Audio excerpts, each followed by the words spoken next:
Hola, ¿qué tal? Bienvenidos a nuestra primera reunión de la unidad 2 de la materia de LEOYE, lectura, expresión oral y escrita número 1.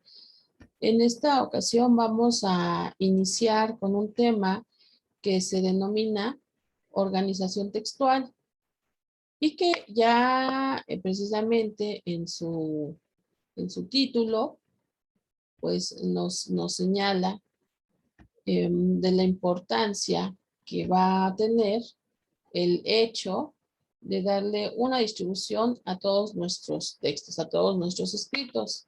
De aquí que nosotros como estudiantes podamos encontrar rápidamente la información o también eh, identificar temas, subtemas, y si es que nosotros somos los escritores, pues entonces también interesar a nuestro público lector, ¿no?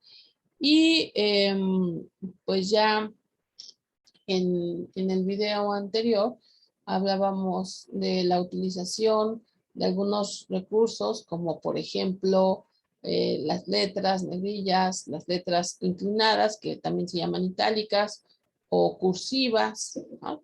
Entonces, en este momento vamos a hablar de otro punto importante también para identificar en los textos que estamos leyendo y sobre todo tener una buena comprensión lectora. Ok, como primer punto, pues hay que señalar que necesitamos, para tener una buena comprensión lectora, pues identificar los tipos de texto que conforman la lectura que estuviéramos haciendo, ¿no? Y entonces, en este sentido, vamos a tener algunos párrafos que les vamos a denominar párrafos ejemplificativos o párrafos de ejemplificación. ¿Por qué? Bueno, pues precisamente cuando tenemos un texto didáctico, ya en la unidad pasada hablamos de qué es un texto didáctico. Cuando tenemos un texto didáctico, los autores quieren darnos a conocer sobre este o aquel tema, explicárnoslo. Y una forma de explicarlo, pues es precisamente utilizar la ejemplificación, ¿no? Pero, ¿qué vamos a entender por texto ejemplificativo? Bueno, de acuerdo a lo que tenemos en nuestra imagen, y les pido por favor que vayan anotando, nos dice ahí ideas secundarias que el autor utiliza para ampliar la explicación. Aquí un punto importante a tomar en consideración, sobre todo cuando nosotros ya no como escritores, sino como lectores, nosotros cuando estamos leyendo un texto, tenemos que aprender a identificar las ideas que son más importantes, a las cuales les vamos a llamar ideas primarias o ideas principales, y las ideas que están alrededor del texto y que me ayudan como lector a entender esas ideas primarias. Entonces, estas ideas que me ayudan a entender las ideas primarias se conocen como ideas secundarias. Aquí lo estamos mencionando. Bien, entonces, como tipo de ideas secundarias, cuando yo estoy haciendo un resumen, repito, las ideas secundarias, cuando yo estoy haciendo un resumen, se quitan. Solamente voy a dejar las ideas principales. Esto lo vamos a retomar en la tercera unidad, aquí de esta misma materia, pero es bueno señalarlo ya desde ahorita. Sin embargo, aunque las voy a quitar, finalmente las ideas secundarias sirven. Las ideas secundarias tienen una razón de ser. Y esas ideas secundarias, pues bien, aquí nos señalan que se utilizan para ampliar la explicación. Es decir, ya me explicaron un tema, ya me lo expusieron, pero para que a mí como estudiante me quede más claro, entonces me van a dar un ejemplo, ¿no? Y vamos a ver precisamente esa situación. Fíjense aquí este primer párrafo. Lo he sacado de un texto de matemáticas que nos dice números compuestos. Un número compuesto es aquel número que admite más de 2 divisores. Esa es la idea principal, esa es la idea primaria. Claro, yo como estudiante puedo decirme, ¿y cómo es eso? Bien, entonces el escritor, y fíjense ustedes, entonces este conector, ya al final de la unidad 1 vimos conectores lógicos, aquí tengo yo este conector que dice, es decir, y estas dos palabras, es decir, ya me dan entrada para darme ese ejemplo.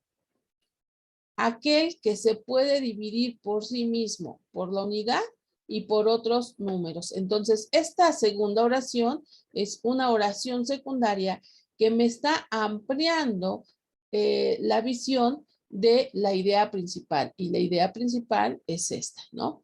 Un número compuesto es aquel número que admite más de 2 divisores. A ver, ¿cómo es eso? Ah, bueno, pues aquí nos dice, es decir, ¿vale?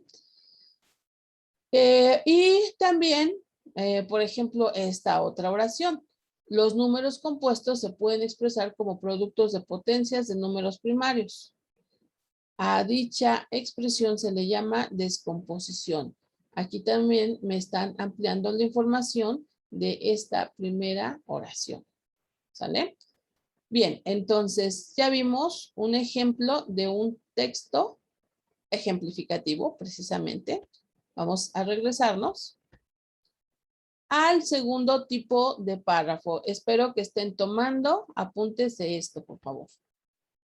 Bien, el siguiente tipo de párrafo es el que se va a denominar repeticiones.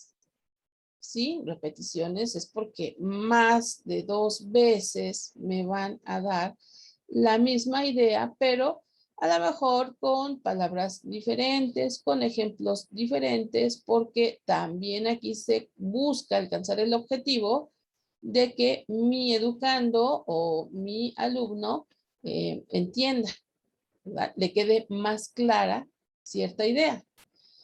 Nos dice que las repeticiones se utilizan para reforzar una idea. Generalmente se utilizan en textos publicitarios. Bueno, aquí nos dice generalmente. Sin embargo, por supuesto que esto no quiere decir que única y exclusivamente, ¿no? Cuando nosotros escuchamos un anuncio en la televisión, constantemente nos están repitiendo. Por ejemplo, pienso como estos comerciales televisivos en donde publicitan sartenes antiadherentes, ¿no? Que no se les pega nada. Y lo repiten una y otra vez con diferentes ejemplos. Bueno, esa es una forma. Sin embargo, si tenemos un texto escrito, también en el texto escrito podemos identificar 2 o más ocasiones que nos repiten lo mismo. Fíjense bien este ejemplo que tenemos aquí. Nos dice,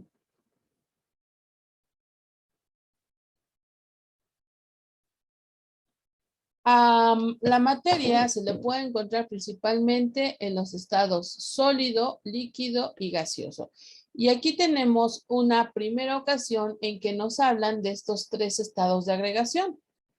Después el autor nos dice, los sólidos se clasifican en cristalinos y amorfos. Los primeros presentan formas geométricas regulares, ya que el cristal siempre está rodeado de superficies planas y lisas, como son la sal, azúcar, hielo, diamante. Ahí, aquí estamos viendo que ya me dijo que son sólidos, líquidos y gaseosos, y luego me repiten cuáles son los sólidos. Los amorfos poseen arreglos irregulares y son formas características como la plastilina, la madera, la parafina, el plástico. Y luego otra vez me vuelve a decir, los sólidos están caracterizados de la siguiente manera y bueno, se sigue. Aquí lo que a nosotros nos interesa es que nos dan una primera entrada. Nos dice que los estados de agregación son sólido, líquido y gaseoso, y después nos dice los sólidos, y para que no se nos olvide que estamos hablando de los sólidos, lo vuelven a repetir. Cuando yo estoy haciendo un resumen ya no es necesario que yo vuelva a anotar los sólidos y luego los sólidos. ¿Sí? Eso es importante. Cuando estoy realizando un resumen, estas palabras repetitivas las puedo eliminar porque doy por hecho de que estoy hablando, por ejemplo, en este caso, sólido, ¿no? A lo mejor si voy a describir los tres estados, sólido, líquido y gaseoso, sí sería importante que en una primera y única ocasión diga que me voy a empezar a referir a los sólidos, porque seguramente más abajo ya voy a hablar de lo líquido y después todavía más abajo voy a hablar de lo gaseoso.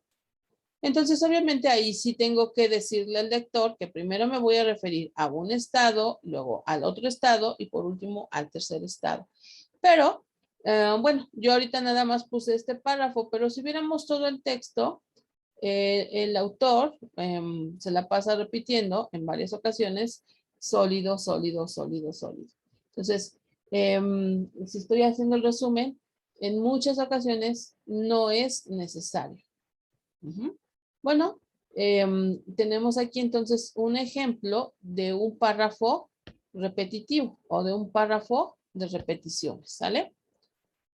Bien, ya llevamos dos. Ahora vamos con el tercer tipo de párrafo, que son las explicaciones. Nos dice que un párrafo de explicaciones es una descripción de la idea principal, fíjense bien, descripción de la idea principal con el fin de hacerla comprensiva para el lector. Y entonces, en este sentido, yo lo puedo hacer como a través de una ejemplificación o lo puedo hacer de otra manera. Una explicación puede ser con una ejemplificación o puede ser de otra manera. Si pusiéramos los tipos de explicaciones, tal vez la ejemplificación sería una de ellas. Pero vamos a ver un párrafo que puede tener esta característica.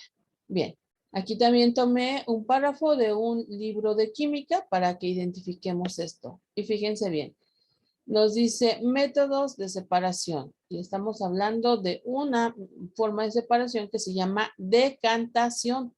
Y nos dice, es un método que permite separar dos sustancias no miscibles, es decir, que no formen mezclas homogéneas. Fíjense que aquí es decir, aquí sin querer estamos hablando de una ejemplificación. Pero bueno, después nos dice, ya sea de un sólido y un líquido o de dos líquidos, donde el sólido y uno de los líquidos respectivamente tengan mayor densidad.